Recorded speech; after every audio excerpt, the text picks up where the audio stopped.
Kolkata rape murder case supreme court तक पहुंच चुका है। मंगलवार यानी कि कल चीफ जस्टिस की बेंच इस पूरे मामले की प्राथमिकता से सुनवाई करने वाली है। 3 जजों की ये बेंच होगी, जिसमें chief justice DY Chandrachud, justice JB Pardiwala और जस्टिस मनोज मिश्रा भी शामिल होंगे। सर्वोच्च अदालत ने इस मामले का स्वतः संज्ञान लिया है। आपको जानकारी है कि इस मामले में एक याचिका पोस्ट के जरिए चीफ जस्टिस को भेजी गई थी और स्वतः संज्ञान लेकर सुनवाई की मांग इसमें की गई थी। पत्र में कहा गया था कि ये जो मामला है वो केवल एक निर्दोष जीवन को खत्म करना नहीं है, यह हमारे राष्ट्र की आत्मा पर हमला है, न्याय और मानवता के आदेशों का घोर अपमान है, जिसे हमारा महान संविधान कायम रखता है। डॉक्टर मोनिका सिंह की तरफ से पहली चीज तो यही थी कि सुप्रीम कोर्ट इस मामले का संज्ञान ले, क्योंकि जिस तरीके से 14 तारीख की घटना हुई, वहां हॉस्पिटल्स में अटैक हुए, वहां लोगों पर अटैक हुए, वहां पे आप देखें तो एविडेंसेज तोड़े फोड़े जा रहे हैं, वहां पे कंस्ट्रक्शन शुरू हो गया।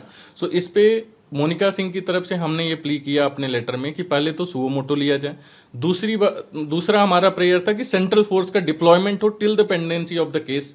तीसरा ये था हमारा कि जो है क्या बोलते हैं, एक कमेटी बनाई जाए जिसके अंदर उनके सिर्फ प्रोटेक्शन की बात की जाए। सुप्रीम कोर्ट का इस मामले में दखल देना ये साफ संकेत है कि हाई कोर्ट के बाद अब सुप्रीम कोर्ट को भी पश्चिम बंगाल की सरकार और उसकी कारगुजारियों पर, उसके वे ऑफ फंक्शनिंग पर कोई भरोसा नहीं बचा।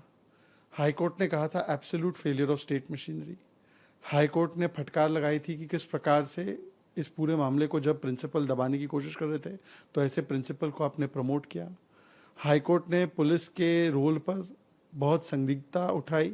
जिस तरह से रोज एक नई थ्योरी, नई अफवाह सोशल मीडिया पर उड़ाई जाती है चित्रों के साथ, और या पोस्टमार्टम रिपोर्ट हो या कुछ भी हो, उसके इर्द गिर्द जिस तरह की भ्रांतियां फैलाई जा रही हैं, जाहिर सी बात है कि ये भ्रांतियां भारतीय जनता पार्टी को सूट करती हैं।